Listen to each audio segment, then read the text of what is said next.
est priée de se présenter au bureau d'information. Votre attention, s'il vous plaît.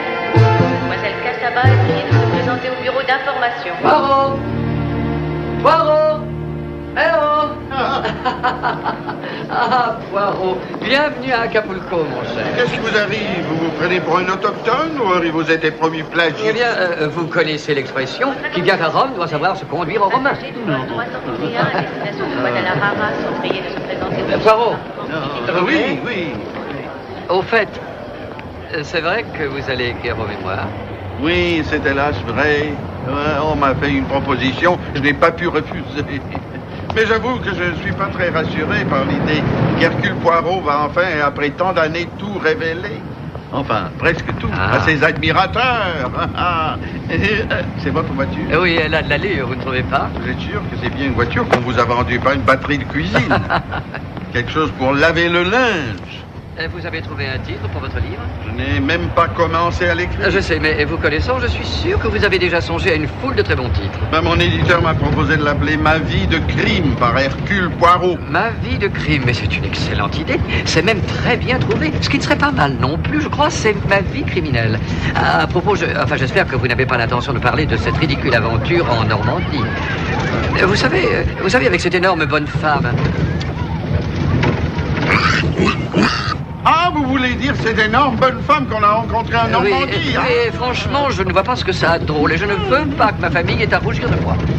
Et moi, je veux pas ternir ma réputation. Écrire ses mémoires, c'est chose sérieuse. Cela exige qu'on respecte les faits, quoi qu'ils soient. À moi, évidemment, que... Et que quoi? Que vous évitiez cette affreuse réception. Vous savez bien que j'ai horreur de mondanité. Alors, déposez-moi à l'hôtel quand on parle. Je sais, mais cette fois, vous allez me remercier. Oh, c'est ce que vous dites à chaque fois. Vous vous rappelez cette histoire de feu d'artifice et de joueurs de trombone moribond? Oui, mais là, nous allons être dans un cadre magnifique, avec un groupe d'Américains très sympathiques qui résident ici presque toute l'année. Vous êtes toujours d'un optimisme délirant et à l'arrivée, c'est le contraire qui se produit. Sans compter qu'il s'agit cette fois d'Américains. Au nombre desquels se trouve un écrivain qui pourra peut-être vous donner quelques tuyaux. Un autre écrivain? Ça existe, ça? Le dramaturge Martin Woodhorn. En fait, c'est une femme, mademoiselle Jeannette Christie. Vous n'allez pas me dire qu'elle a subi cette affreuse...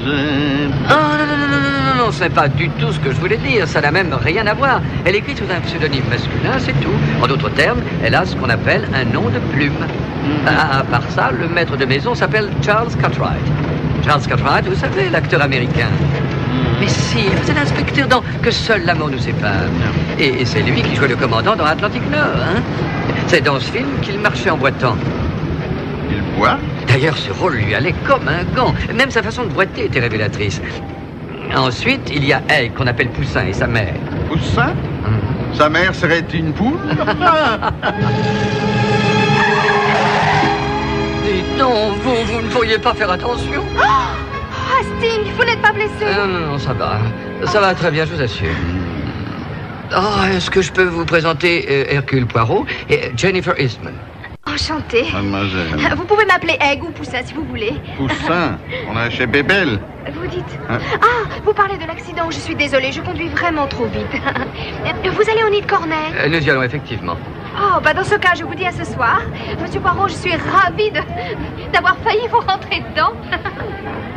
Oh, je suis mieux avec ou sans? Avec. Sans. Ah bon. D'accord, alors à ce soir. Si vous voulez mon avis, ce Poussin est un dur à cuire.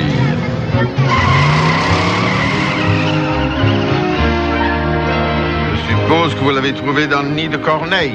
Non, le nid de Corneille est la propriété de Charles Cartwright. C'est là que nous allons séjourner. Charles a décidé de quitter le show business il y a environ un an pour se retirer dans cette propriété. Qu'il appelle en toute modestie son cottage. Apparemment, sa carrière d'acteur boiteux a été des plus payantes. Oui.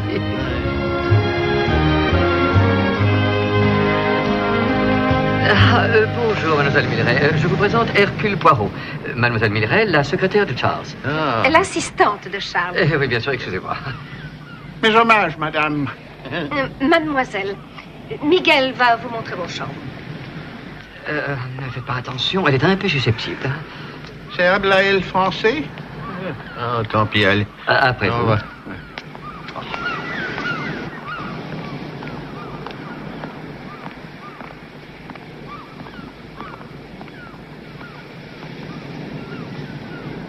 sont les deux personnes qu'on voit là-bas? Le type s'appelle Wallace Strange. C'est un neuropsychiatre américain mondialement connu qui dirige une clinique dans la région. Quant à la femme qui discute avec lui, c'est la grande Angela Stafford. Vous la connaissez, bien sûr. Non? Oh, cette fois, vous me faites marcher. Même moi, je connais Angela Stafford, la star américaine qui fit un malheur sur la scène de Broadway pendant 20 ans. Vous savez, je ne me suis pas exactement tourné les pouces pendant tout ce temps. Et je n'ai pas besoin d'aller au théâtre pour voir des drames. Et qui est cette femme en pantalon? Ah, c'est Janet Crisp, la dramaturge. Non, vous ne m'avez pas compris. Son autre nom n'est qu'un nom de plume. Je peux vous le certifier. Je sais. Je sais. Miguel. Où est le seigneur Cartwright? Donde seigneur Cartwright? Rien, seigneur. Regardez. Oui. Capitaine Cartwright. Regardez tous. C'est formidable, non? Génial. Je comprends pas pourquoi tu t'excites tant. On dirait un gamin de 20 ans. Je me sens plus jeune que jamais. Ça doit être grâce aux vitamines que Milray me donne. Ou grâce à tes fréquentations. Si tu veux mon avis, c'est plus que probable. Vous savez ce qui me dépasse dans toute cette histoire? Non. Bien, c'est que Charles se soit adapté à sa condition de retraité. Oui. J'ai toujours pensé qu'il se battrait comme un lion jusqu'au bout. Cette propriété n'est pas exactement l'enfer sur Terre. Vous savez, ici, on ne manque absolument de rien. Bien sûr, mais je m'étonne qu'il ait pu renoncer si facilement au théâtre, au cinéma. Sans parler de ses magnifiques propriétés en Californie, à Paris. Et à New York. Et à New York. Ah, ça, c'était une maison. Vous ne la connaissiez pas? Oh, que si. Nous l'avons décorée ensemble. Je vous demande pardon. À l'époque, je jouais dans Vie privée à Broadway. J'avais Charles pour partenaire. Ah, je suis vraiment confus de cet oubli. Oh, ce n'est rien, Wally. On oublie ce genre de choses si vite. Peut-être vous, madame, mais pas tout le monde. Qui est la belle séductrice qui est avec lui? Ah, c'est la fille de Daisy Eastman. On la surnomme Poussin. Elle sera là ce soir. Là voilà votre réponse, docteur, au mystère de la bonne adaptation de Charles à sa condition de retraité. Ah non, vous voulez dire cette fille? Oh, ça m'étonnerait. Oh, ce n'est qu'une enfant. Charles aussi, docteur. Et si quelqu'un est bien placé pour le savoir, Hello. Ça va? Arthur, comment allez-vous? Très bien, je vous remercie. Enchanté. Et voici, j'imagine, oui. monsieur Hercule. Oui. Poirot, madame, soyez le j'étais bienvenu. pendant 20 ans un de vos plus fervents admirateurs. Je vous présente Janet Crisp. Enchanté. Monsieur? Et le docteur Strange. Monsieur? Je vous envie votre science, docteur. Et l'homme qu'on voit là-bas sur le bateau. Et bien sûr, notre hôte, Charles Cartwright. Oh là là, ça... Tenez, regardez, il nous fait signe.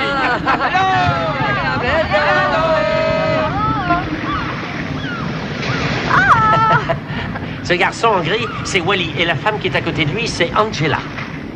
Angela Stafford? Tu verras, elle est charmante et très drôle. À côté, c'est Edkins. Et l'autre, c'est le grand Poirot. Mais qu'est-ce qu'il a fait, ce type, pour être grand? Ce type, comme tu dis, est le détective le plus célèbre du monde. Poirot! Ce qui veut dire que s'il y a un criminel parmi nous, il n'osera sûrement pas frapper ce week-end. Et qu'est-ce que tu crois qu'il aurait choisi comme arme du crime? L'arme du crime, monsieur Poirot? Oh, non, je regardais juste cette épée en songeant aux nombreuses victimes qu'elle a dû faire au cours des batailles et au fait qu'elle coule désormais des jours tranquilles dans cette splendide demeure. Les apparences sont parfois trompeuses, monsieur. Cette épée n'est qu'un accessoire de théâtre. De théâtre? C'est ça? Ah, vous voulez dire... C'est ça, oui. Charles s'en est servi, je crois, dans le Dragon Royal, si j'ai bonne mémoire. Le Dragon Royal. Je vois que nos deux auteurs ont déjà trouvé un terrain d'entente. Vous ai-je dit que monsieur Poirot écrit, lui aussi? C'est mémoire, vous voulez dire? Ah oui, je suis au courant. Vous savez, pour être écrivain, il faut avoir écrit. Très juste. Wally, voulez-vous surveiller ces deux écrivains pendant que je prépare les cocktails? Est-ce que vous écrivez aussi pour le cinéma? Non, seulement pour le théâtre. Sans doute par pur snobisme, d'ailleurs. J'écris des satires, des petites comédies assez légères, mais je dois vous avouer que j'ai toujours été particulièrement attirée par le meurtre.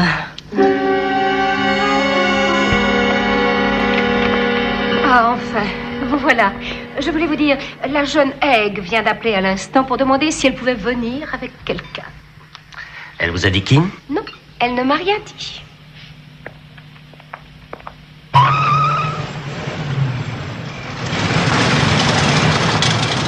fait, dans certains cas, ce sont les aventures qui viennent au-devant des gens, et non le contraire. Tenez, par exemple, un homme pourra aller dans les contrées les plus reculées sans que jamais rien ne lui arrive, alors qu'un autre, simplement, en traversant la rue, se trouvera mêlé à un hold-up ou un accident de la route, ou même à un crime. Et vous pensez naturellement que j'appartiens à cette seconde catégorie? Là, d'après ce que j'ai pu comprendre, Monsieur Poirot, vous n'êtes pas le genre d'individu à courir après les crimes pour qu'ils se produisent. Ça, c'est très vrai. Vous devriez leur parler du joueur de trombone. Ou de l'énorme bonne femme en Normandie. Ah, voilà les Eastman. Ah, vous connaissez Ricardo Montoya? Excusez-moi. Ricardo Montoya. Soyez les bienvenus. Oh, Charles. Comment ça va? Ah oui. Cette mère et sa fille, elles habitent à Acapulco? Elles sont charmantes. Oui, et elles possèdent une entreprise d'import-export qui marche très bien. Import-export? Bonjour, Ricardo.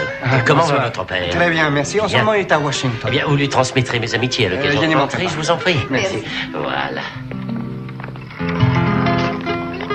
Gracias, Olga. Attention, j'arrive. J'espère que vous aimez tous les cocktails. Ah oui, non, oui, toi, je sais que tu aimes ça. J'ai une soirée. Olé. Tu viens, maman? Bon, je voudrais te présenter quelqu'un. Voici Hercule Poirot, le célèbre détective dont je vous ai déjà parlé. Je vous présente ma mère, Daisy. Est-il possible qu'une femme si jeune soit mère? Merci. Je suis ravie de vous connaître, surtout depuis que je sais que vous avez frôlé la mort. Frôlé la mort? Oui, quand Reg a failli rentrer dans... Oh ça, oui, une seconde, j'ai revu tout le film de ma vie. Mais tout ça à cause de Hastings. Dites donc, vous. Oui, maintenant que j'y pense, c'était votre faute. Qui est ce beau jeune homme? Ricardo Montoya, monsieur Poirot. Ricardo comment? Montoya. Montoya. Je suis ravi de vous connaître. Moi aussi. Enchanté. Prenez garde, Ricardo est communiste. Freddy et Cynthia Dayton, le révérend et Madame Babington. Je vous en prie, entrez, je prépare les cocktails. Excellente idée. Tu as assez bu comme ça. Oh, ma chère, ce chemisier vous va ravir. Vous l'avez acheté chez Cynthia? Ah, je voulais vous dire que je vous ai beaucoup regretté à notre dernière réception. Bonsoir. Charles, Comment allez-vous, ma je suis chère? contente de vous voir. Et moi donc. Oh, ouais. Vous connaissez Angela? Non, je n'ai pas l'impression. Vous êtes l'actrice, je suppose. Oui, je suis l'actrice. Charles m'a beaucoup parlé de vous. Quant à mes orchidées, mon cher Charles, vous n'avez pas idée à quel point elles ont fleuri. Un vrai miracle. Eh bien, j'en suis ravi. Mais qui se permet de parler de miracle? Je croyais que c'était ma spécialité. Nous parlions simplement d'orchidées, chérie. Et j'espère qu'elle n'est pas encore en train de vous faire un cours sur les engrais. Et si, mais elle m'en parle à chaque fois que nous nous voyons. Ma femme Mille est très répétitions de corrigée. plateau. Franchement, tu me poses de ces questions. Là, vous Oui, m'aidez Enchanté, je beaucoup. suis Freddy Ah, je Davis. suis ravi de vous connaître. Vous êtes trop oui, je bon. suis d'accord. Dites-moi, est-ce que vous Ce que ça veut dire par là, c'est que... Cynthia, les manteaux se porteront long au cours cette année. Je crains que vous ne deviez attendre la Merci. collection d'automne pour le savoir. Ah, bien. Tu peux en prendre un, maman, mais pas plus. Ah, tu es trop bonne, ma chérie. Non, pas pour moi, merci. Charles, à ta santé et à ton charmant petit cottage. À la vôtre. À votre santé, Charles. À vous, Charles. À Charles. Je suppose que le dîner doit être prêt. Je vais leur annoncer le menu. Voici le menu. Sol grillé, suivi de chaud-froid de faisan. Ensuite, patates bourratives. Et enfin, soufflé au chocolat. Eh bien, qu'est-ce que vous en dites?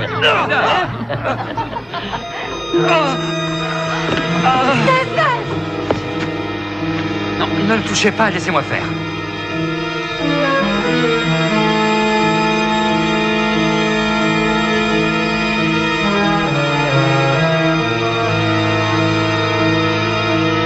Il est mort.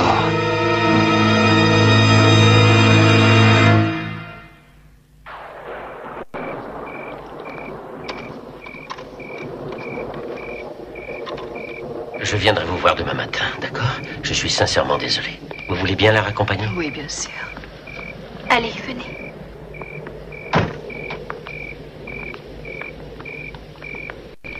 On s'en souviendra de ce dîner. Quand je pense que nous n'avions même pas été présentés. Oui, la mort a été très soudaine. Monsieur Poirot? Nous aimerions vous parler un instant. Très bien. À vous aussi, Hastings. Oh oui, bien sûr. Par ici, messieurs.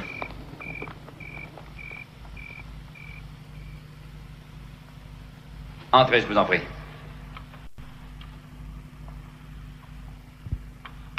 Merci, messieurs. Je vous en prie. Charles est extrêmement bouleversé. Par la mort du révérend, je veux dire. Je m'en doute, cette mort est tout à fait fâcheuse. Et le malheureux a dû souffrir, à en juger par son expression. Vous aviez déjà vu quelqu'un mourir de cette façon, Wally? Non, jamais. Mais en tant que neurologue, je n'ai guère eu l'occasion de voir des gens mourir. Le docteur Vega a sûrement davantage côtoyé la mort que moi. Vega? Oui, le médecin qui était là ce soir. Ah oui. Wally, il n'était pas là au moment du décès. Il n'a donc pu que supposer qu'il était mort d'une attaque. Vous avez une autre hypothèse à nous proposer, Charles? Un meurtre?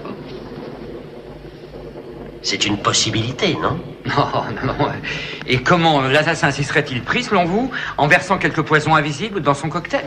Il n'y a pas de quoi rire, c'est moi qui préparais ces cocktails. Que pensez-vous de la thèse de Wally, Poirot? Logiquement parlant, elle est invraisemblable. Assassiner quelqu'un à l'aide d'un cocktail me semble extrêmement difficile, pour ne pas dire impossible. Pourquoi? Pourquoi? Comment un meurtrier aurait-il pu savoir qu'il allait prendre justement ce verre-là parmi une multitude de verres semblables, lesquels allaient être distribués au hasard? Non. D'ailleurs, quel aurait été son mobile? Pour quelle raison voudrait-on assassiner un vieux clergyman inoffensif? Non. À moins qu'il n'ait secrètement possédé quelque fortune. Oh, tout au contraire. Enfin, je ne pense pas. Excusez-moi, mais l'argent n'est pas l'unique mobile possible.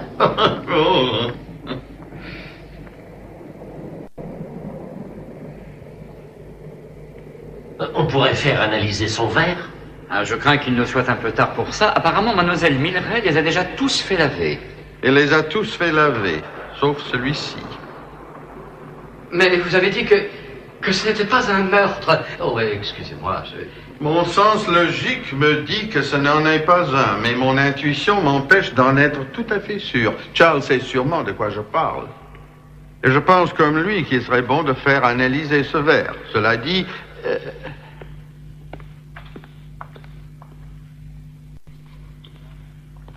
Je vous demanderai pour l'instant de garder tout ceci secret. Autant ne pas éveiller les soupçons de l'assassin. Si assassin il y a, bien sûr. De plus, je serais navré que vos convives gardent un mauvais souvenir d'une soirée si sympathique en apprenant que nous accusons l'un d'eux de meurtre.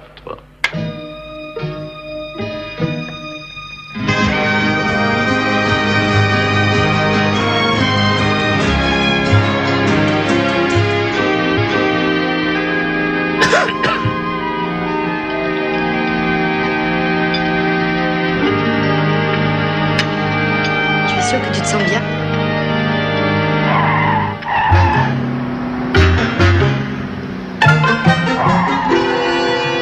Arrêtez la voiture!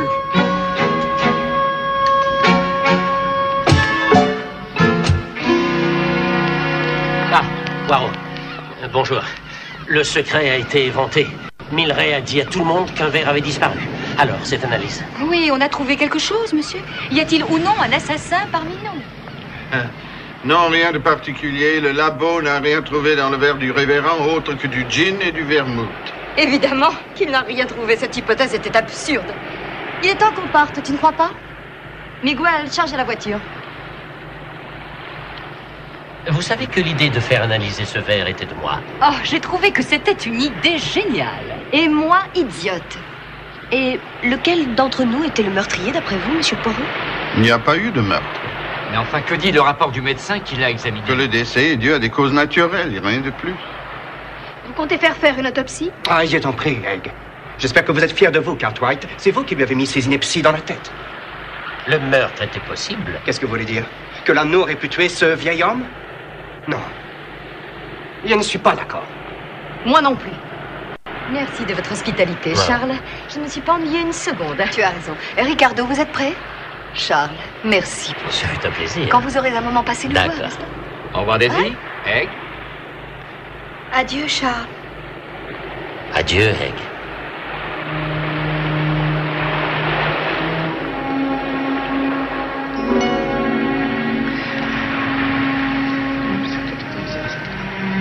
C'est précisément ce que je craignais. Moi aussi.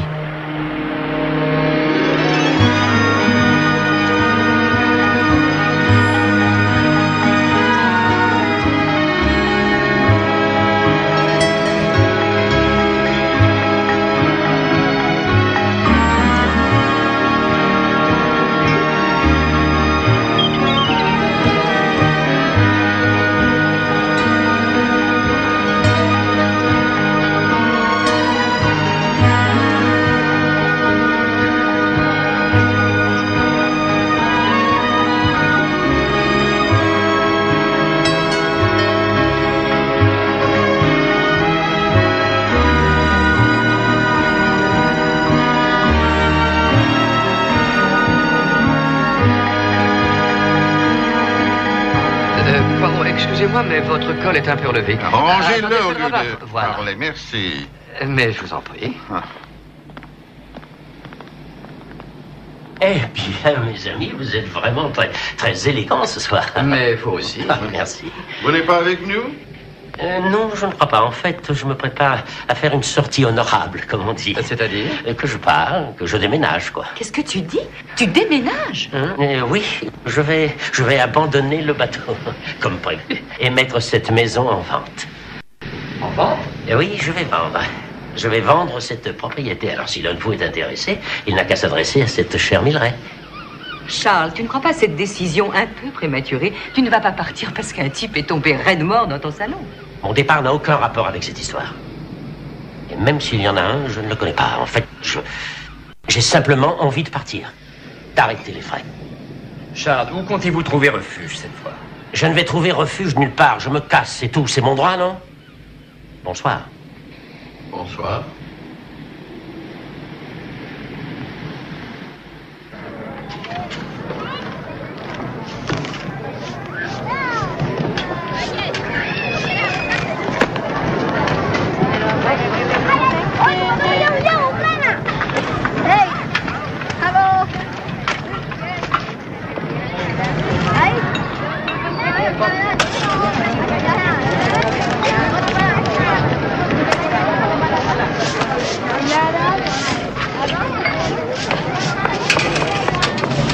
Qu'est-ce que Charles vous a dit? Mademoiselle, mon cœur. C'est vrai qu'il a l'intention de s'en aller. Mais mademoiselle, il est déjà parti. Oh, Eh mais où oui. ça? Loin Je ne sais d'ici? pas, sa décision était si soudaine, si... Angela, je suis sûre qu'elle y est pour quelque chose. Non, impossible. Je lui plaisais pourtant, j'en suis même Je pense certaine. que, effectivement, vous lui avez plu. Et que vous lui plaisez toujours, sans aucun doute. Mais alors pourquoi il est parti comme ça, sans même me prévenir? Il a dû croire que c'était mieux ainsi. À cause du meurtre de Babington? Mais oui. C'est évident, ce meurtre a dû le bouleverser. La mort de Babington peut-être, mais je vous rappelle, mademoiselle, il n'y a pas eu meurtre. Oh, mais si, et vous le savez très bien. Je croyais que vous étiez dans notre camp. Poirot n'appartient qu'à un seul camp, un seul, le camp de la vérité. Ah, voilà Hastings, mon guide mexicain préféré. Vite, nous n'avons pas une seconde à perdre. Oh, ça va, Poussin? Bonjour. Vous rentrez déjà à Los Angeles? Oui, ordre de mon éditeur. Pour vos mémoires? Oh, écoutez, Charles a une villa là-bas. Oui, dans le quartier de Bel Air, je crois. Si par hasard je le croise, voulez-vous que je lui fasse vos amitiés? C'est ça, oui, alors... Non, dites-lui que je suis terriblement déçue. Oh non. Dites-lui que je suis désespérée qu'il m'a brisé le Tu vous as brisé le cœur? Oui.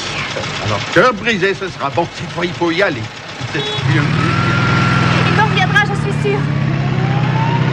Et je prouverai que vous avez tort et que c'était un meurtre.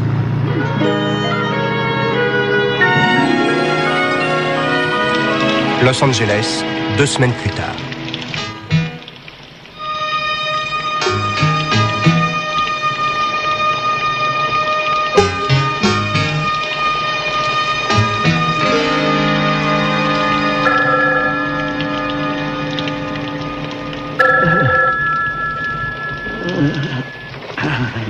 Poirot. Bonjour, monsieur Poirot. C'est Poussin. Oh, Hastings voudrait vous saluer. Oh là, amigo, on est le bouquin.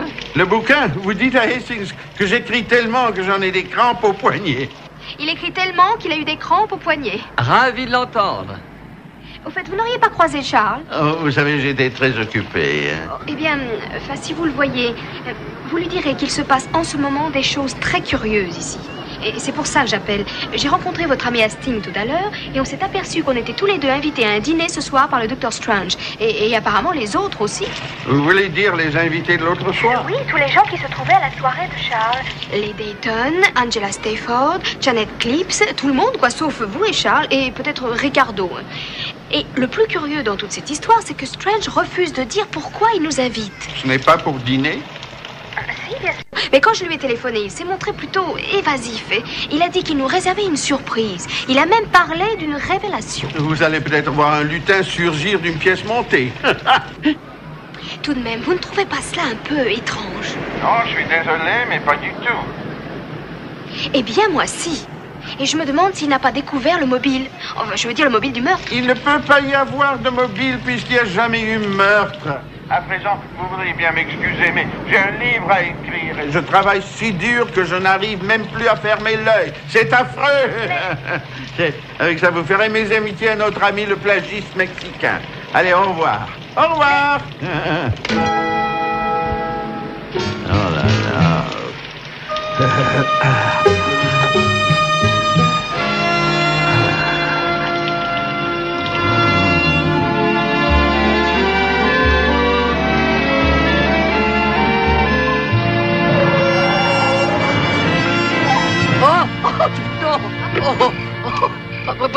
Buenas tardes.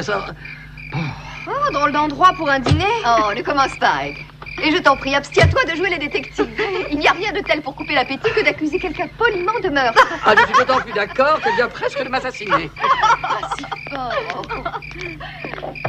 Oh, Egg. Buenas noches. Entrez, je vous en prie, entrez. Hey, comment allez-vous? Oh, très bien. Daisy, toujours aussi fâché avec l'heure? Toujours. Astrid? Bonsoir. Oh, quel dommage que M. Poirot n'ait pas pu venir. Au fait, son livre avance. Oh, pas de charge, si j'en crois ce qu'il m'a dit. Il écrit même tellement que... Qu'il en a des crampes. Qu'il en a des crampes. Des crampes? Qu'est-ce qu'un homme peut dire après 35 ans d'enquête policière?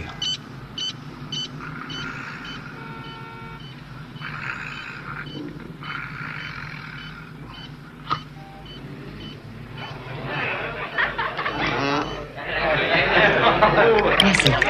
Je crois bien que je n'ai jamais eu aussi peur de ma vie que dans cette voiture. Non, pas vraiment, merci. Oh, je sais que ma fille est un vrai danger public en voiture, mais je n'ai jamais peur avec elle.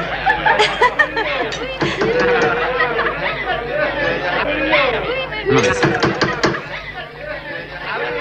Eh bien, allez donc voir qui est là. Si, c'est bien.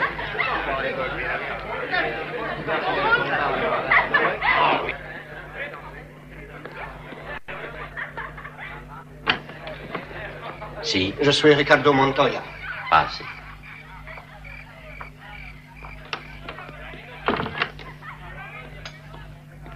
Un momento, por favor.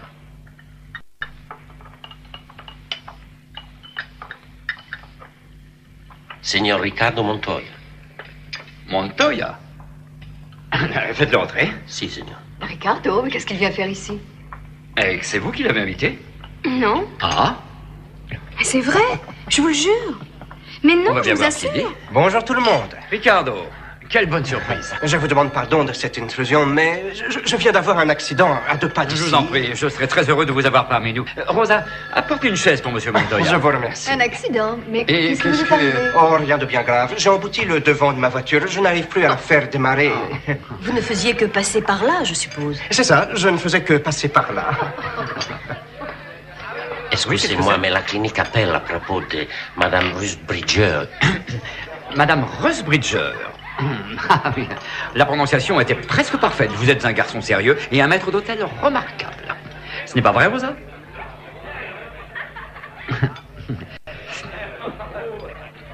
Je vous prie de m'excuser.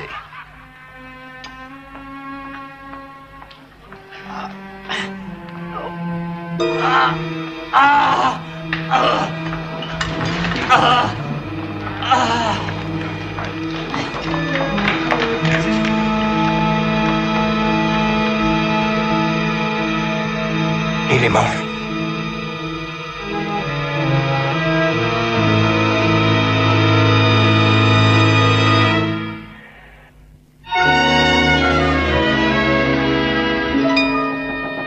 Oh non.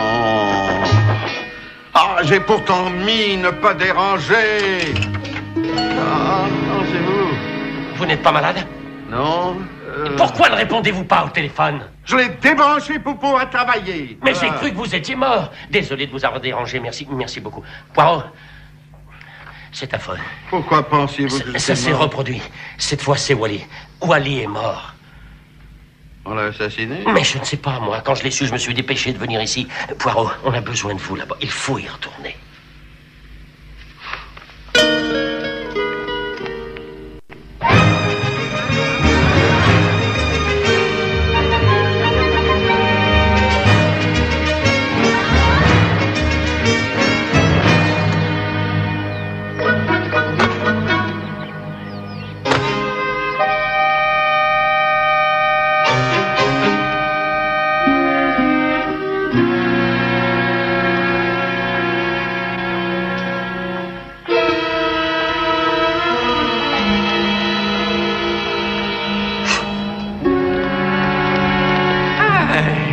Señores, je suis le colonel Matteo et c'est pour moi un honneur de faire votre connaissance. Merci. J'ai une grande admiration pour votre talent, Seigneur Carlo. Gracias, merci. Ainsi que pour le célèbre Hercule Poirot.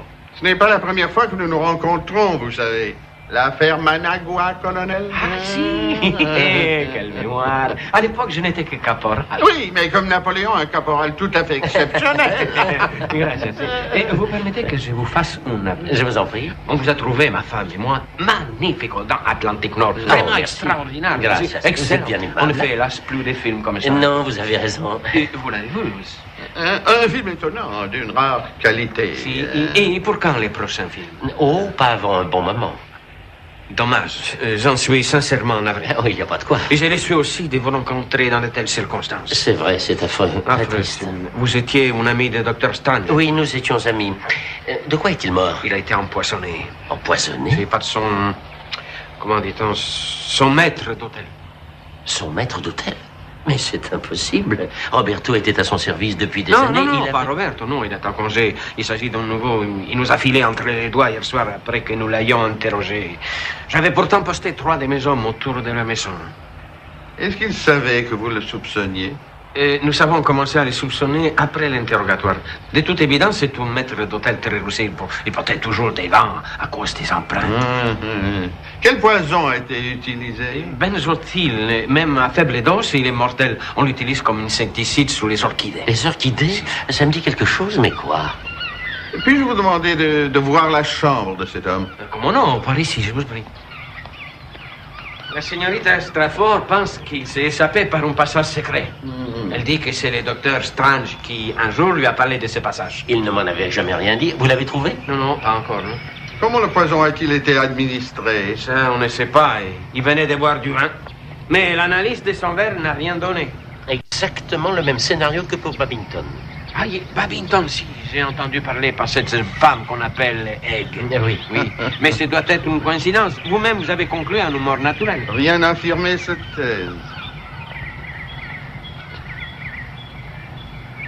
Comme vous les voyez, le maître d'hôtel, il a emporté toutes ses affaires.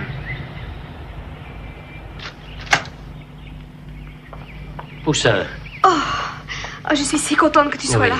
Tout ça est tellement affreux. Oui. Alors, monsieur Poirot, toujours du même avis? Vous faites allusion, je suppose, à la mort du révérend Babington. Je faisais allusion à son meurtre. Quant aux absurdités qu'on raconte sur ce maître d'hôtel, je n'en crois pas un mot. Ce ne sont pas des absurdités. Il ne s'agit pas non plus d'une coïncidence. Vous savez ce que je crois? Je crois que si le docteur Strange a invité les mêmes personnes, c'est parce qu'il soupçonnait l'une d'elles d'être le meurtrier de Babington. Ah, ce n'est Et pas que du c'est tout parce qu'on voulait impossible. l'empêcher de parler qu'il a lui-même été assassiné. Muchas gracias. C'est le journal du docteur Strange. Il n'a écrit que quelques lignes pour hier. Dîner ce soir, j'espère que tout ira bien. Je suis inquiet à propos de M. Tout cela me dit rien de bon. Je peux y jeter un coup d'œil? Si. Inquiet à propos de M. Qui cela peut-il être? Ricardo Montoya a bien fait intrusion au cours du dîner. Oui, Absolument. c'est exact. De même que Carlo Morales. Qui? Carlo Morales. Le maître d'hôtel.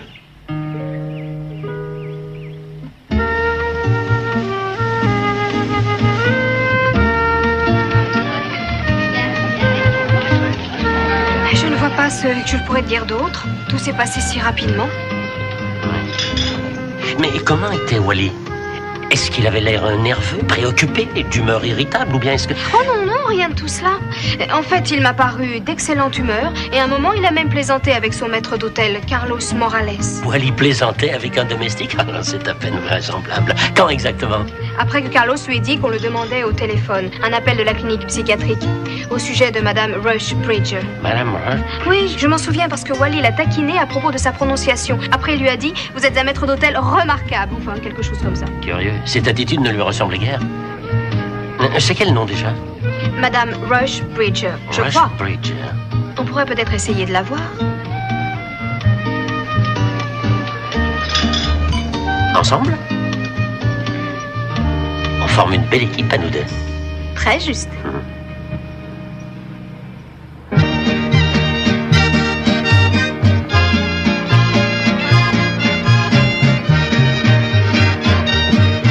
Vous en êtes certain? Vous n'avez rien vu ou entendu?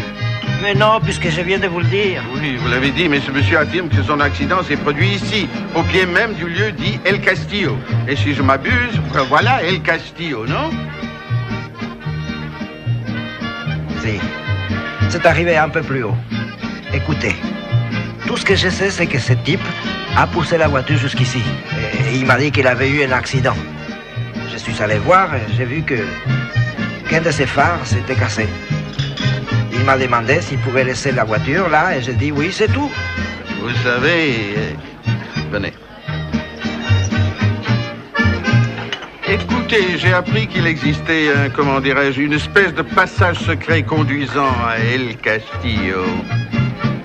Je ne vois pas ce que vous voulez dire, monsieur. Vous voudriez me faire croire que depuis le temps que vous êtes ici, vous n'avez jamais vu qui que ce soit rentrer ou sortir par ici du domaine de El Castillo? Non, jamais. Il ne me reste donc plus à vous remercier de votre précieuse aide. Non, une dernière question. À quelle heure l'homme est-il venu chercher sa voiture? Aucune idée. Aucune. Quand je suis arrivé ce matin, elle n'était plus. Et quand vous êtes parti hier soir, elle était encore là. Venez.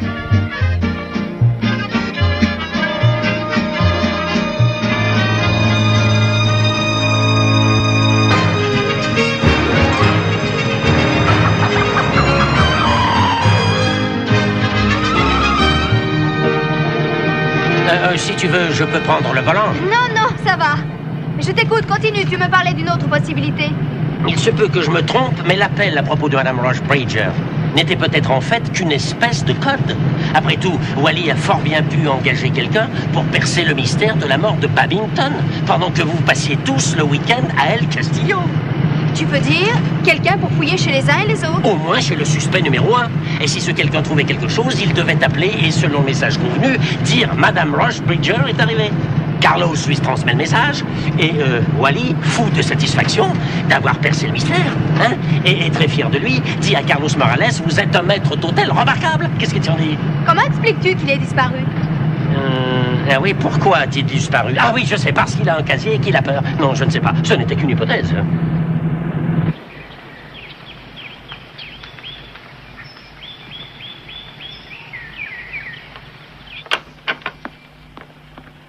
Ouais. Y a quelqu'un?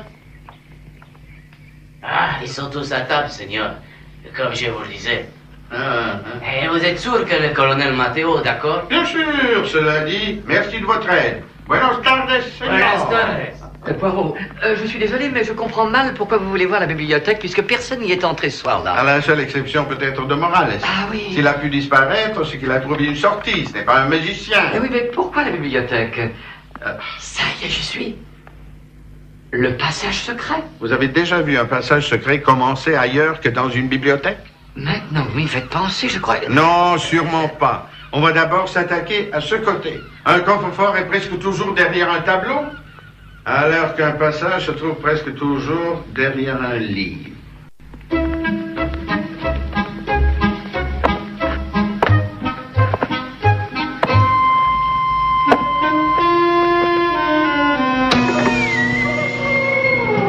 Hastings, qu'est-ce que vous avez touché? Oh mon Dieu. Après vous, je vous en prie. Chaque fois qu'il y a du danger, vous montrez une politesse irréprochable. Vous êtes trop aimable. Vous avez un problème.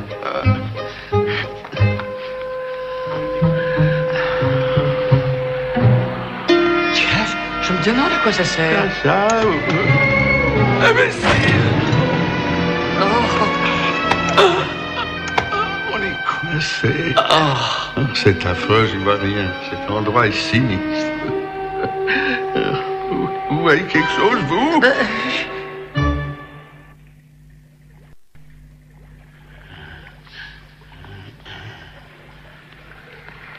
Faites attention, il y a encore une marque. Oh là là, je n'y vois vraiment rien. Je n'aurais jamais cru finir mes jours transformés en ouvreuse de cinéma. Oh, vous avez vu ces tuyaux? Oh mon Dieu. Espérons qu'il n'y a pas de fil à haute tension. Non, ça a l'air d'aller. Ça, c'est le bouquet. Ça fonctionne. Ah! Non, il n'y a rien à mon faire. Dieu. Il va falloir faire demi-tour. Oh, excellente idée. Après vous, je vous en prie. Ah, cette politesse. C'est toujours la même chose avec vous. Je me demande s'il y a des rats ici. Je ne veux plus entendre un seul mot sortir de votre bouche. Vous entendez pas un seul. C'est quand même pas ma faute si... Oh, qui m'a dit que cette fois-ci ce sera différent, que nous allons rencontrer des gens sympathiques, intéressants, américains. C'est vous. C'est bien la dernière fois que je vous écoute. Vous entendez la dernière fois. Est-ce que vous vous rendez... Ah, il me semble que quelqu'un vient. Il vous semble, voilà. Triple idiot.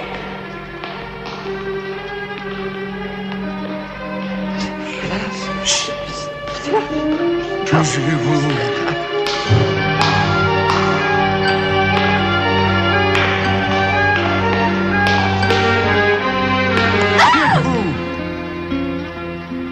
Rosa.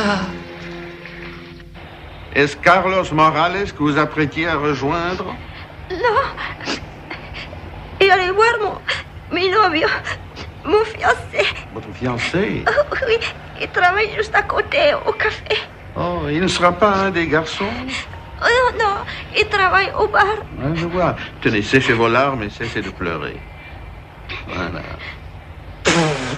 Et dans la nuit du meurtre, vous êtes allé voir votre fiancé? J'ai essayé, mais j'ai entendu quelqu'un venir, alors je suis vite remontée dans ma chambre. Quelle heure était-il? Environ 10 heures. Ah, vous n'avez pas pu voir qui c'était? Non, Non. mais d'après les bruits de ses pas, j'ai pensé que ça devait être une femme. Comment ça? Eh bien, je ne sais pas, mais elle ne portait pas des talons très hauts parce qu'elle faisait un bruit un peu... comme ça. Poirot, Hastings, je vous croyais disparu. J'allais appeler la police. Ah, il n'était pas dans cette pièce il y a une minute, Seigneur. J'ai regardé. Ah, exact, vous êtes très observateur, Seigneur. Merci infiniment. Merci. Rick m'a dit que vous étiez ici. J'aimerais vous parler si c'est possible. Maintenant que vous nous avez, si j'ose dire, découvert, bien sûr que c'est possible. Tenez, asseyez-vous une seconde, Je vous en voulez-vous? prie. J'ai encore une dernière question à poser à Rosa. Quelle impression vous a laissé ce fameux Carlos? Vous est-il arrivé de discuter avec lui? Oh non, Seigneur, il était très mystérieux. En fait, on est là au moment de servir le dîner.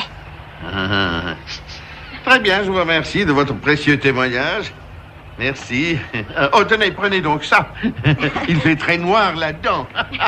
Merci encore, merci beaucoup. Oui. Gracias. Je vous en prie, asseyez-vous. Et pardonnez-moi de...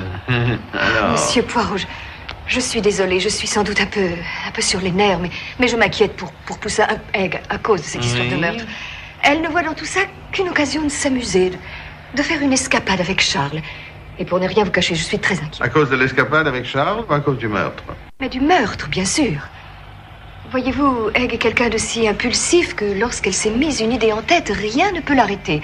C'est comme une seconde nature chez elle. Elle l'a hérité de sa famille du côté paternel, bien sûr. Oh, je sais que c'est aussi un peu ma faute si elle est comme ça.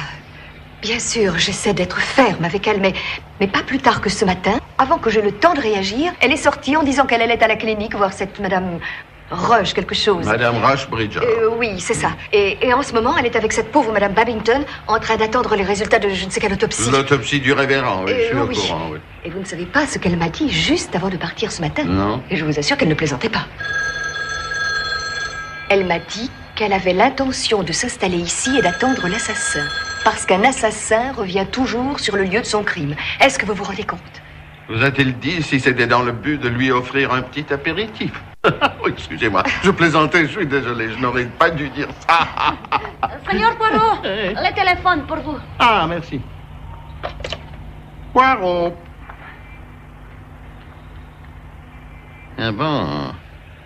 Oui. Demain matin. Très bien. Vous y serez, oui, bien. Au revoir. C'était Charles. L'autopsie vient de confirmer nos soupçons. Stephen Babington a été empoisonné aux benzotines.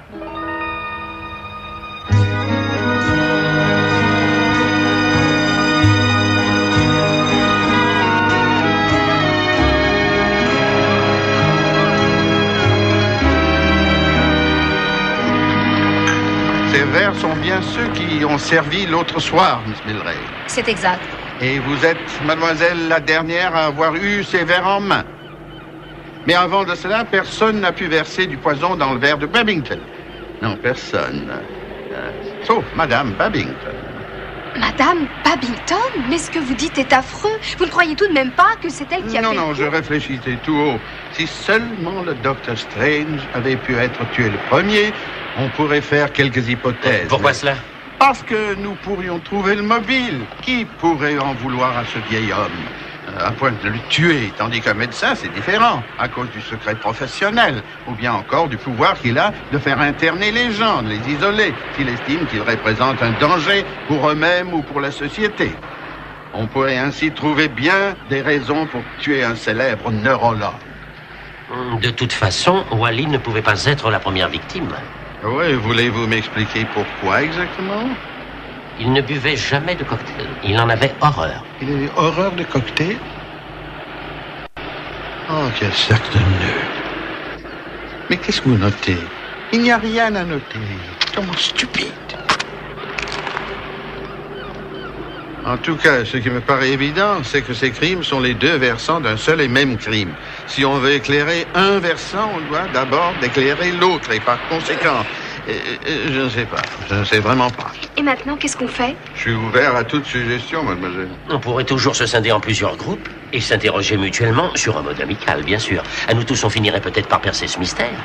Excusez-moi, mais n'est-ce pas plutôt le rôle de la police? Oh, je t'en prie, pour une fois qu'on a l'occasion d'enquêter sur un vrai crime, on ne va pas refuser. Et puis n'oublie pas, toi aussi tu fais partie des suspects. De même que nous tous.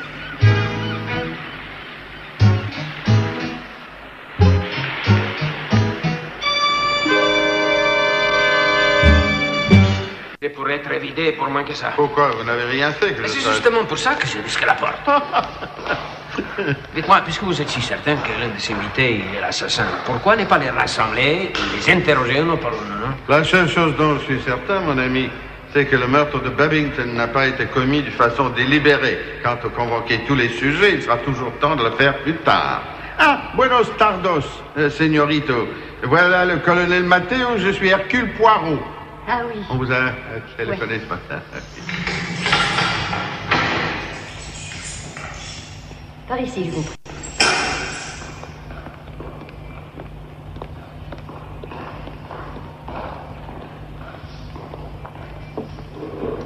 Madame Rushbridger.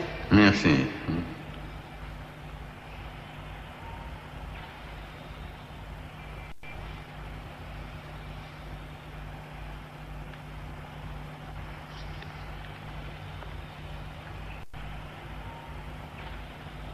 Lui arrive-t-il d'être lucide? Très rarement. Elle est atteinte de stupeur catatonique. C'est une forme de schizophrénie. Est-ce que c'est vous qui avez téléphoné au Dr. Strange l'autre soir? Oui, monsieur. Ah. La question que je vais vous poser peut peut-être vous surprendre, mais y avait-il quelque chose dans ce que vous avez dit au Dr. Strange qui aurait pu l'amuser? Non, rien. Encore une petite question. Quelqu'un prend-il parfois des nouvelles de Madame Rushbridger, autres que les membres de sa famille, bien sûr? Non, monsieur. Personne. Merci infiniment. Merci. Il semblerait que Charles et Mademoiselle Haig aient renoncé à chercher de ce côté-là. Ne m'étonnez pas. Ils doivent trouver plus drôle de cuisiner les autres suspects. Nous avons semé le trouble dans les esprits. Nous ne devrions pas tarder à savoir ce qu'ils cachent.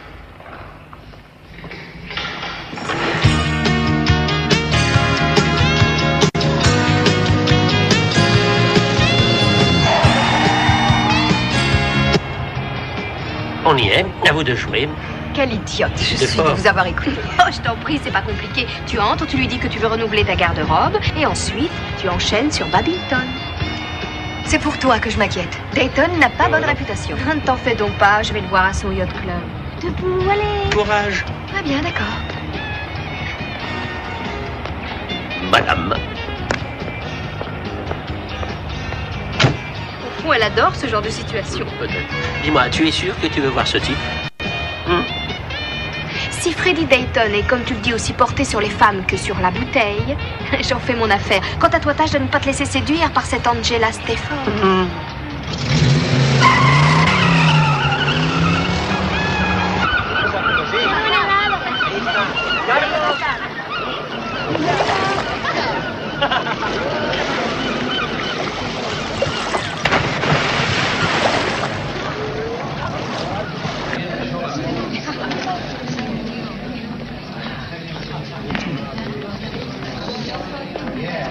Monsieur, une jeune femme demande à vous parler.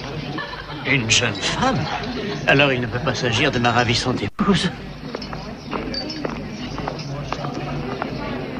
Eh bien, voilà. Oh, quelle charmante surprise. J'espère que je ne vous dérange pas, moi. Non, non, pas du tout. Alors, qu'est-ce que je peux faire pour vous? C'est Charles qui m'a conseillé de m'adresser à vous. Voilà, il s'agit de ma mère. Enfin, pour être tout à fait franche, c'est de moi dont il s'agit. En ce moment même, maman est dans votre boutique avec l'intention de renouveler ma garde-robe. Elle n'a pas l'air de se rendre compte que financièrement parlant, nous sommes un peu gênés. Et à tel point que j'envisage sérieusement de travailler. Non. Et si...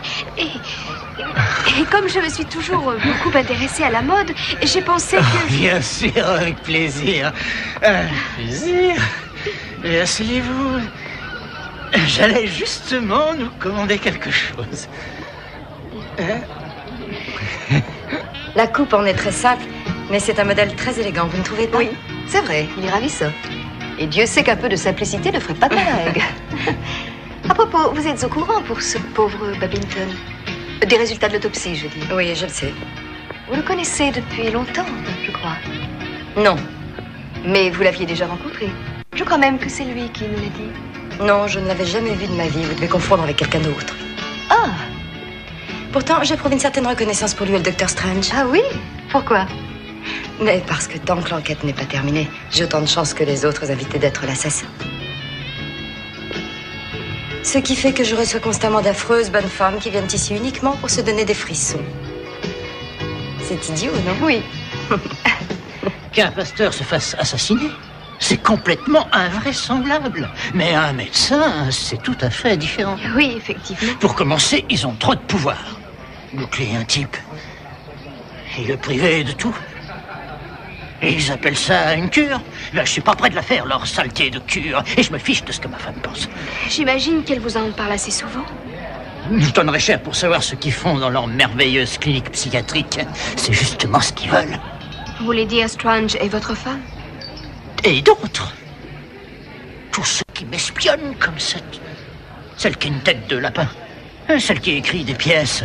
Je voudrais bien savoir ce qu'elle fabriquait dans ma chambre l'autre soir. Le soir du meurtre? Elle fouillait dans mes affaires. C'est vrai qu'on dirait une fouine. Vous en avez parlé à la police? La police? Que j'en parle aux flics? Vous ne l'avez dit à personne? J'ai dit quelque chose d'idiot? Vous avez été envoyé par quelqu'un. Oh, mais non. Par ma ravissante épouse, je suppose. Non, je suis venue de ma propre initiative. Pour me dire à quel point vous êtes pauvre. Eh bien, bravo. Vous êtes une bonne comédienne. Normal, vous avez étudié avec un maître, Charles Cartwright, l'homme aux 1000 visages.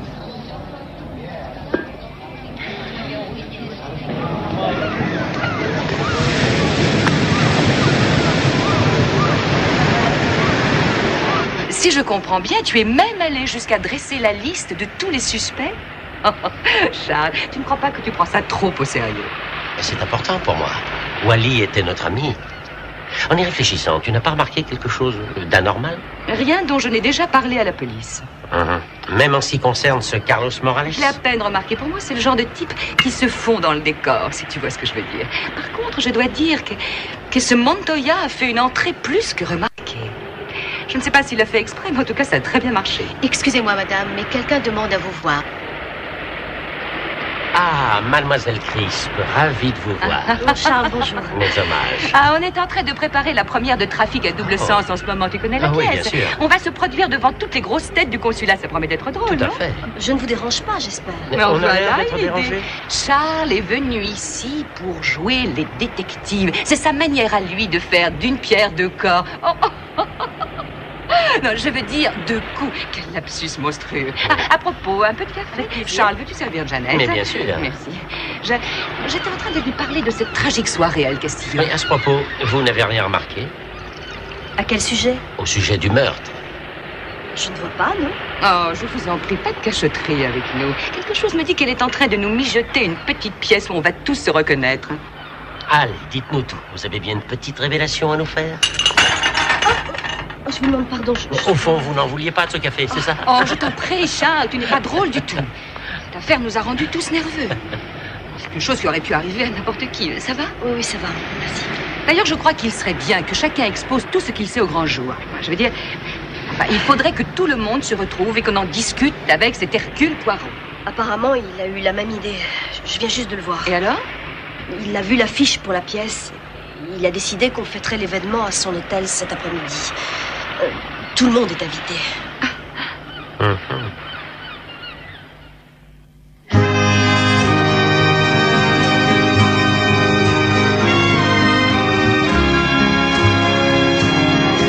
Je propose de porter un toast à Madame Stafford et à Mademoiselle Crisp avec qui elle a travaillé à cette merveilleuse pièce que j'en suis sûr va faire un vrai malheur. Car je sais que nombreux seront ceux qui iront voir ce chef-d'œuvre à la pièce. À la pièce. Ah,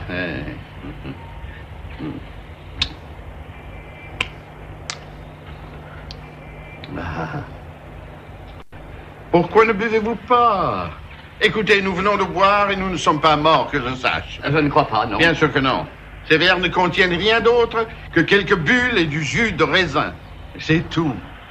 Je peux vous le garantir. Hercule Poirot vous en donne sa parole. Votre parole me suffit. Ah, Charles, je savais bien que je pouvais compter sur vous. À toi, Egg. Merci. Charles, à la pièce. À la pièce. Ah, vous avez remarqué à quel point le champagne fait tomber la tension. Vous avouerez que nous avons quelques raisons d'être méfiants, après tout ce qui s'est passé. Oui. Et si vous nous disiez maintenant la vraie raison de cette petite réunion? Allez, un petit effort, Monsieur Poirot. Oh non!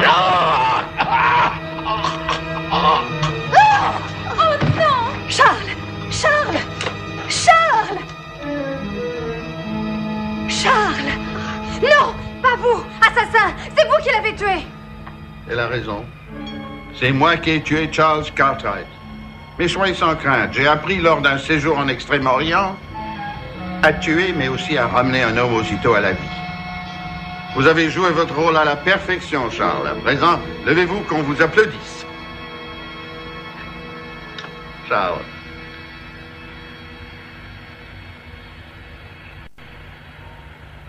Charles. Poirot.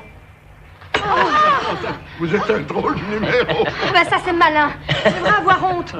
Tu n'es qu'un monstre. Ce que tu as fait est On n'exagère pas tout de même. Non, je vous en prie, Charles, il n'y est pour rien. Je suis le seul responsable. J'avais en effet besoin de cette petite démonstration pour m'éclaircir sur un point bien précis. Je le suis. Il s'agissait de prouver que les yeux d'une dizaine d'individus, c'est-à-dire 20 yeux, sont incapables de fixer deux directions opposées à la fois. Et qu'est-ce que ça prouve? Pensez-vous, madame, que si quelqu'un avait versé du poison dans ce verre et que par la suite la police l'avait fait analyser, qu'il y aurait trouvé du poison? Non, madame. Il n'y aurait rien trouvé parce que ce n'est pas de ce verre-ci que Charles s'est servi, mais de celui-là. Pendant que vous étiez tous là, à vous affairer autour de Charles, j'en ai en effet eu le temps d'échanger les verres, sans qu'aucun de vous s'en rende compte. Ce qui prouve que c'était possible, et c'est ce que l'assassin a fait à 2 reprises. La première fois au nid de Corneille, et la seconde au lieu dit El Castillo. Vous savez donc aussi qui est l'assassin? Non, pas encore. Mais ce que je sais, c'est qu'il peut de nouveau sévir, et ceci à tout moment. C'est pourquoi, si parmi vous, quelqu'un possède une information que je n'ai pas déjà sur l'un ou l'autre de ces 2 meurtres, je lui demande de se manifester et de m'en faire part sans plus tarder. Je lui demande instamment. Et croyez-moi, je ne plaisante pas.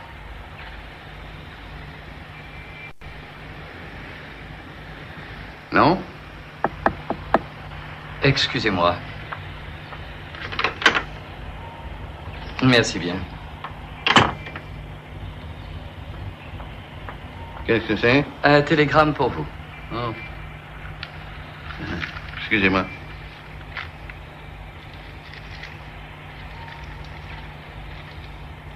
Désire vous voir le plus vite possible. Stop. Importante révélation à vous faire sur la mort du Dr. Strange. Signé Margaret Rushbridge. Margaret, M. Je suis inquiet à propos de M. N'est-ce pas ce que Wally a écrit? Oui, effectivement. Charles, vous deviez, je crois, aller la voir. Hastings, vous allez mettre le colonel Maté au courant et ensuite vous accompagnerez Très Charles bien. à la clinique. Merci beaucoup. Et vous restez? Moi, je ne peux hélas pas bouger. Cette affaire est devenue d'une telle complexité que mon devoir est de rester ici et de réfléchir.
Il faut qu'on vous parle, Monsieur Poirot. Ricardo a un aveu à vous faire. Un aveu? Entrez.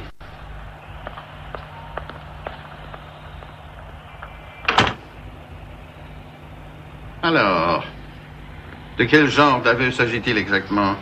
Pas du genre que vous croyez, Monsieur Poirot. Je ne suis pas l'assassin. Mais j'ai décidé, sur le conseil de Haig, de vous faire part de certaines informations. Je ne veux qu'approuver votre conseil, mademoiselle Haig. Mais pourquoi devrais-je penser que c'est vous l'assassin? À cause de la façon dont il a fait intrusion à El Castillo. Et en fait, c'est le docteur Strange qui a imaginé toute cette mise en scène. Oui, il m'a écrit en me demandant de simuler l'accident et de venir ensuite à El Castillo.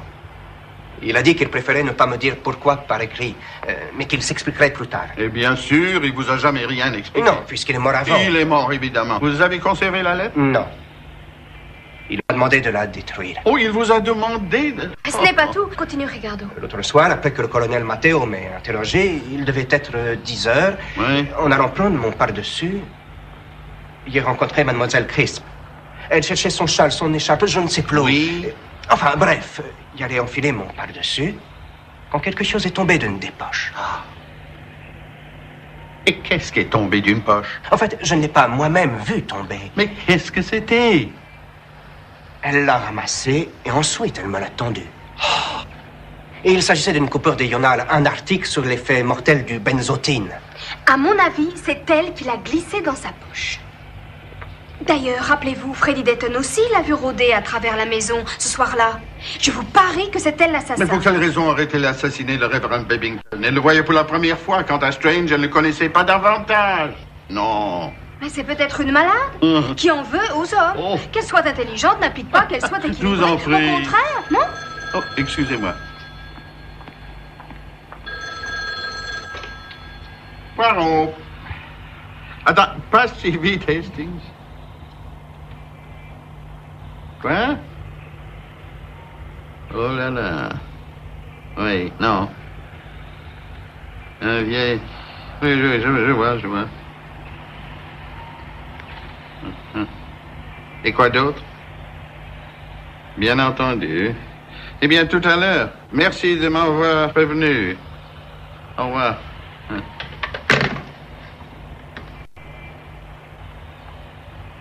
Madame, Rushbridge a été assassiné. Oh non. Si. Et quand? Très tôt ce matin, le facteur lui a apporté une boîte de chocolat. De chocolat au benzotine. Est-ce qu'elle a pu dire quelque chose? Non. Je crois que c'est probablement parce qu'elle n'a rien dit qu'elle allait être assassinée. Mais comment cela? Je ne comprends pas. Moi non plus. Et pour le télégramme? Le télégramme aurait, selon Hastings, été apporté par un jeune gamin à qui il avait été remis par un vieil employé de la clinique qui aurait vu tomber de haut d'une fenêtre un message entouré d'un billet de 500 pesos et qui, voyant cela, aurait proposé au gamin d'échange d'une petite commission de porter le télégramme. Je suis navré, mais je ne vois pas en quoi cela vous choque.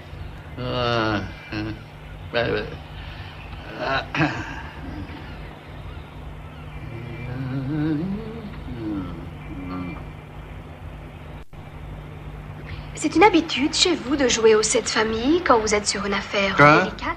Oh, ça? C'est une habitude que j'ai contractée quand je n'étais pas plus haut que ça. Et j'ai commencé à utiliser ce stratagème pour m'apprendre à concentrer. Depuis, c'est plus ou moins devenu... Qu'est-ce que Monsieur Mugg dit de toutes ces... Monsieur Mugg, le laitier qui faisait ding-ding. Encore un souvenir Vous d'enfance. savez que Charles s'appelait Muggin, c'est non Cartwright, avant de devenir acteur. Charles s'appelle en réalité Muggin, vraiment? Quelque chose me dit qu'il devait aussi lui ressembler. Oh. Au fait, il a une idée sur l'assassin? Aucune, en tout cas pas que je sache, mais... Eh ben, qu'est-ce qu'on fait maintenant? Je suis navré de me montrer si peu sociable, mais j'ai vraiment besoin de me concentrer, cela plus que jamais.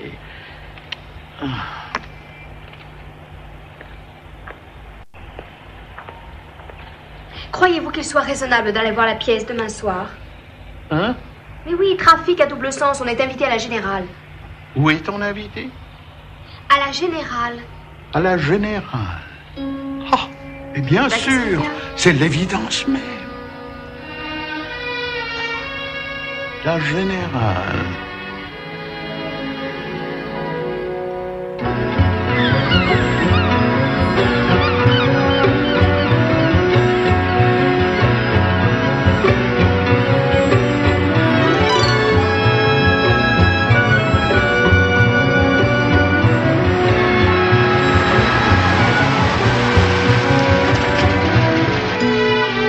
Gracias.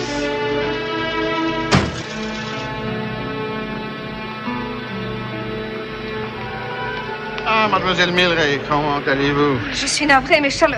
Monsieur Cartwright n'est pas là. Je sais, mais justement, je suis venu les attendre. Les? Oui, tout le monde, y compris la police. Madame Rushbridge a été retrouvée assassinée. Je viens de l'apprendre par Charles et par Hastings. Comment est-ce arrivé? On l'a empoisonnée, mademoiselle, au benzotine. Vous pourriez peut-être faire du thé pour tout ce petit monde. Quelque chose me dit que cette réunion va durer un certain temps. Oui, j'y vais, monsieur.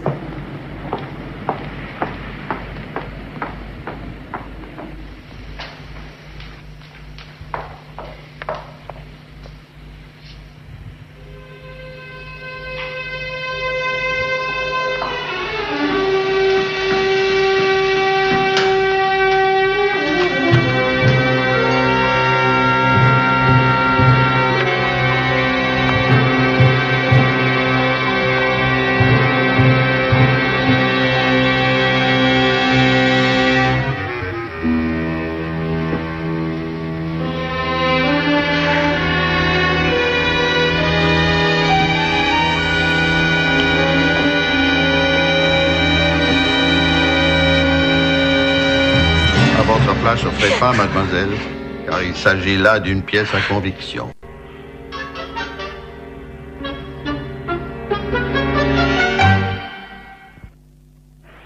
Retracer les étapes d'un crime et le rendre cohérent aux yeux du simple profane comme de l'homme de loi et même, en certaines circonstances, du criminel lui-même est la mission et le devoir de tout détective. C'est pourquoi il doit mener son enquête comme on élève un château de cartes, c'est-à-dire en s'assurant que les bases sont assez solides pour résister à la moindre offensive. Commençons par le commencement, c'est-à-dire par le meurtre du révérend Babington. Vous avez eu raison, mademoiselle Poussin, et j'avais tort pour une fois. Vous aviez raison de même que Charles d'être persuadé que le révérend Babington avait été assassiné, alors que je croyais impossible d'imposer à une victime un verre précis se trouvant au milieu de foule d'autres verres identiques. Tout ceci n'est-il pas évident, Ce l'est monsieur peut-être pour vous, monsieur, madame, mais pas pour moi. Quant au deuxième meurtre, il me fut annoncé par Charles Cartwright lui-même à Los Angeles.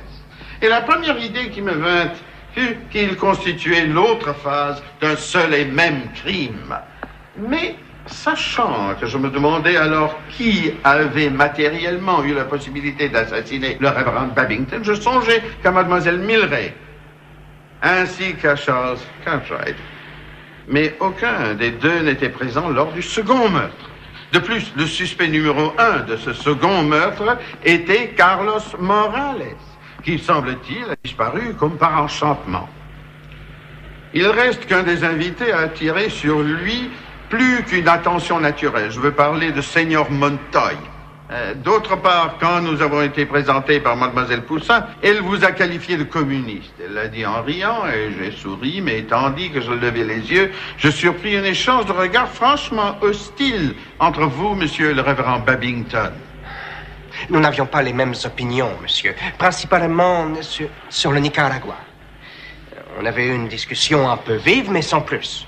De toute façon, je vous signale que je ne suis pas communiste. Oh, mais rassurez-vous, j'ai un tel respect de la liberté de penser que je n'ai que faire de vos opinions, à moins qu'elles vous poussent à commettre des meurtres, bien sûr. Quant à votre petit numéro lors de ce fameux dîner, il fut pour le moins inhabituel. Vous avez débarqué l'air débraillé en disant que vous veniez d'avoir un accident dans le coin. Puis, quelques jours plus tard, vous m'avez avoué que ce scénario était l'œuvre du Dr. Strange. Seulement, quand j'ai voulu voir la lettre, vous m'avez dit d'avoir détruite. Et vous n'êtes pas montré plus convaincant pour ce qui est de cet article tombé de votre poche et qui traitait, bien entendu, des effets du benzodine. Écoutez, quelqu'un l'a forcément glissé dans sa poche, on vous l'a déjà dit. Oui, quelqu'un, mais qui, mademoiselle?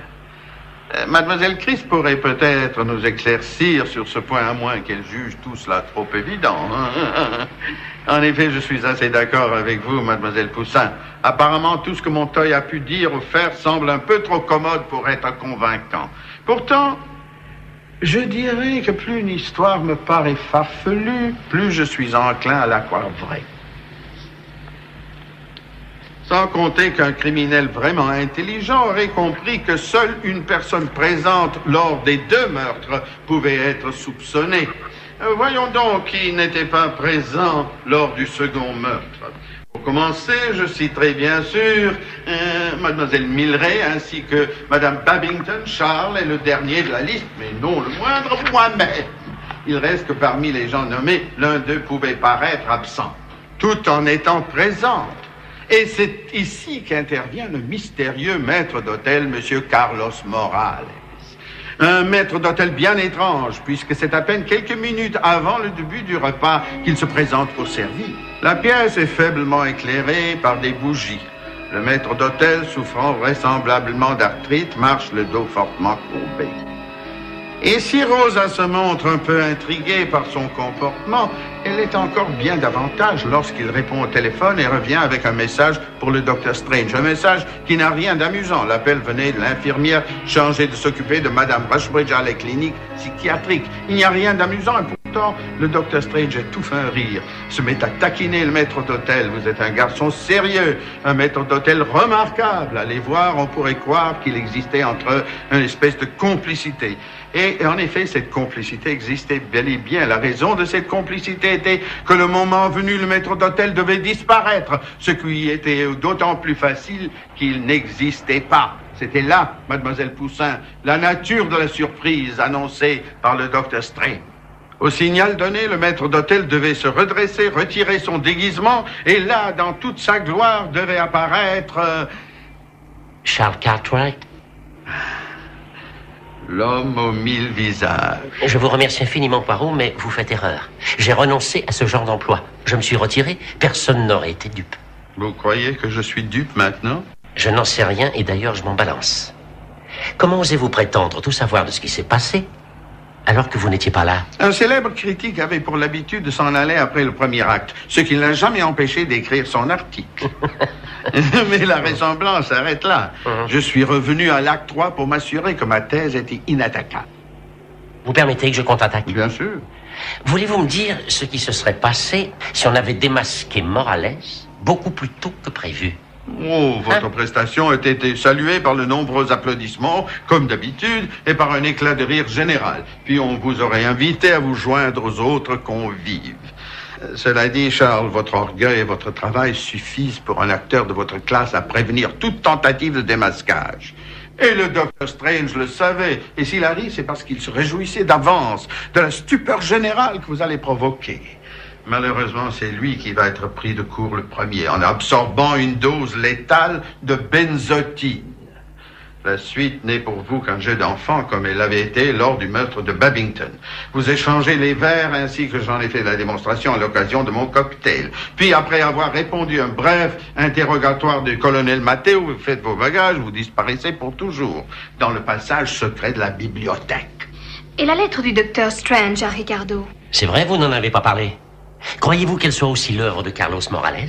Je suis très intelligent, comme chacun sait, mais je ne suis pas voyant. Je ne peux donc pas savoir ce que vous portiez quand vous l'avez écrit, ni même lorsque vous avez glissé cette coupure de journal dans la poche de Montoya, qui bien sûr sera découverte par Mademoiselle Crisp, dont l'insatiable curiosité ne va pas sans un goût très particulier pour le meurtre. Le soir même du meurtre, alors que Rosa Sanchez est en train de quitter l'office, elle entend un bruit et court vite se cacher. En fait, ce bruit n'est dû qu'à Mademoiselle Crisp furetant dans la bibliothèque, ce qui ne fait que confirmer ce que messieurs Dayton et Montoya ont pu me dire sur sa conduite, laquelle correspond à un besoin de satisfaire son instinct de fouine. Pourtant, gardons-nous de juger Mademoiselle Crisp trop sévèrement, car de nous tous, elle est la seule à présenter pour vous une réelle menace, parce qu'elle est la seule, ce soir-là, à prêter attention au maître d'hôtel. Il a quelque chose qui lui paraît familier. Sa voix, peut-être, elle ignore ce que c'est, mais elle ne va pas tarder à le savoir. En effet, le jour de votre visite à Angela Stafford. Elle comprend à vos questions que votre but n'est pas d'aider à démasquer le coupable, ce sera trop vous demander, mais que vous êtes uniquement en train d'essayer de savoir si vous êtes vous-même soupçonné. C'est alors que survient un incident qui en soi n'a aucune signification, mais qui sera déterminant. En tendant à notre amie Mademoiselle Crisp une tasse de café, elle remarque que vous avez au poignet une cicatrice.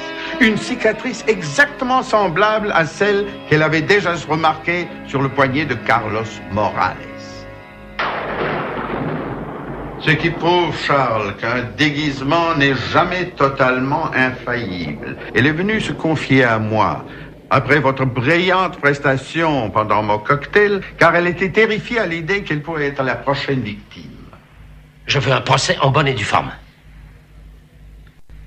Et comme avocat de la défense? C'est vrai, je n'ai jamais joué ce rôle-là. Je peux? Permettez que l'avocat de la partie civile ajoute encore quelques mots. En fait, il a été commis 3 meurtres, et non 2. 3? Non, je n'ai pas pu commettre les 3. Madame Rushbridger? Charles, parmi l'infinité de rôles qu'il peut incarner, va cette fois choisir celui d'un vieil employé de la clinique qui va même jusqu'à donner une pièce à un gamin pour qu'il aille au bureau de poste et qui expédie un télégramme. En effet, grâce à l'intuition parfaite d'un grand acteur, il sent que le filet se resserre petit à petit sur lui. C'est alors que lui vient l'idée d'envoyer à Madame Rushbridger une boîte de chocolat à la liqueur, laquelle n'est bien sûr rien d'autre que de la benzotine. Et ceci, dans le but de faire croire qu'on l'a assassinée parce qu'elle en savait beaucoup trop, alors qu'en fait, la malheureuse non seulement ne savait rien, mais aurait été bien en peine de dire quoi que ce soit. Vous avez terminé? J'ai terminé. Merci. Chères mesdames et messieurs les jurés, votre honneur, j'appelle maintenant Monsieur Poirot à la barre des témoins. C'est ça, votre célèbre claudication? Vous avez autre chose à dire à ce propos? Hein? Non, rien de bien particulier. Elle est célèbre, votre claudication. Hein? Monsieur Poirot, quels sont, d'après vous, les mobiles de ces différents crimes? Eh bien, vous deviez tuer le Dr Strange parce qu'il en savait trop sur votre état mental. La raison officielle de votre retraite prématurée du monde du spectacle était que vous souffrez d'une certaine fragilité mentale, due au surmenage, ce qui est loin d'être la vérité. La vérité est que vous présentez une structure de personnalité psychotique à tendance paranoïaque, qui peut à tout moment entraîner chez vous des réactions violentes ou même déraisonnables. Le Dr Strange, qui vous soignait depuis plusieurs années, le savait. De même qu'il savait que la cicatrice que vous avez au poignet est due à une tentative de suicide. « Suis inquiet au propos de M », a-t-il écrit. Tout cela me dit rien de bon. Non, non, M. Margaret, Matteo, Montoya, Milleray. Au cas où vous l'auriez oublié, je vous rappelle que mon nom est Charles Cartwright. Un nom choisi pour vous par un studio qui jugea à tort ou à raison celui de Edward Muggins, incompatible avec une carrière de jeune premier romantique. Il s'agit d'être logique et cohérent avec les buts qu'on se donne. Vous ne croyez pas? Et j'ai la réputation de l'être. C'est pourquoi je vous demande en quoi le meurtre de Babington est-il logique et cohérent? Excellente question. En fait, il n'est pas logique, du moins pas au sens habituel de ce mot, mais en termes de logique théâtrale, on pourrait le qualifier de répétition générale. Vous avez tué Babington, mais vous auriez pu tuer n'importe lequel d'entre nous. Vous n'avez en effet commis ce meurtre que pour des raisons purement techniques. Vous vouliez savoir si le poison marchait et s'il était possible d'échanger les verres.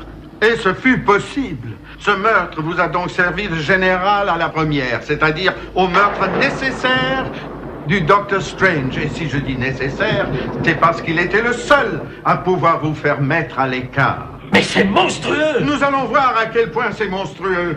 Nous allons voir avec Mademoiselle Milleray. Excusez-moi. C'est en effet lorsque Mademoiselle Milleray a découvert dans la remise du jardinier de la benzotine qu'elle a pensé que vous pouviez être l'assassin. Et lorsque vous avez donné la brillante prestation qu'on sait à mon cocktail, il est un visage que je n'ai pas quitté des yeux au moment de votre mort, celui de Mademoiselle Milleray.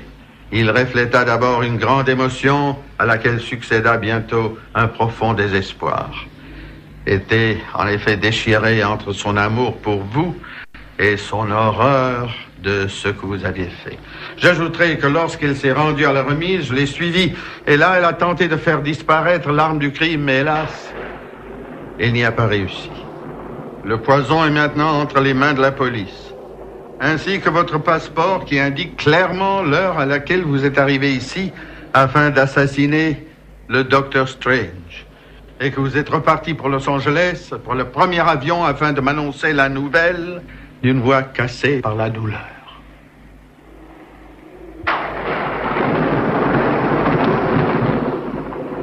Mais qui sont ces gens? Qui vous a permis d'entrer chez moi? Sortez d'ici! C'est vous qui les avez laissés entrer! Et qu'est-ce qu'ils ont tous à me regarder? Charles, vous vous trompez de rôle. C'est le moment de vous montrer digne. C'est le moment de nous montrer de quoi vous êtes fait. Vous voulez dire comme Sidney Carton dans Dickens, qui souriait en allant à l'échafaud? Si vous voulez, sauf qu'ici, il n'y a pas d'échafaud, mais ce qui compte ici, c'est la paix de l'esprit. Et puis, vous allez désormais pouvoir jouer l'infinité de rôles. Quel dommage que vous ne m'aviez pas vu en employé de la clinique. Avec pour tout public, un gamin pas plus haut que ça. Je boitais aussi dans ce rôle. Quel que soit l'endroit où on va m'emmener, j'en serai sorti dans un an.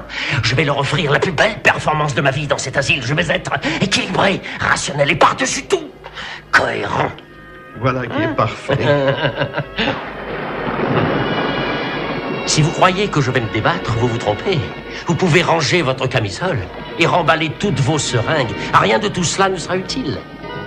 Car il faudrait quand même que vous sachiez une chose. Je suis peut-être un homme charmant et séduisant. Il m'arrive même parfois d'être dangereux. Mais je ne suis pas, je vous le répète, je ne suis pas cinglé.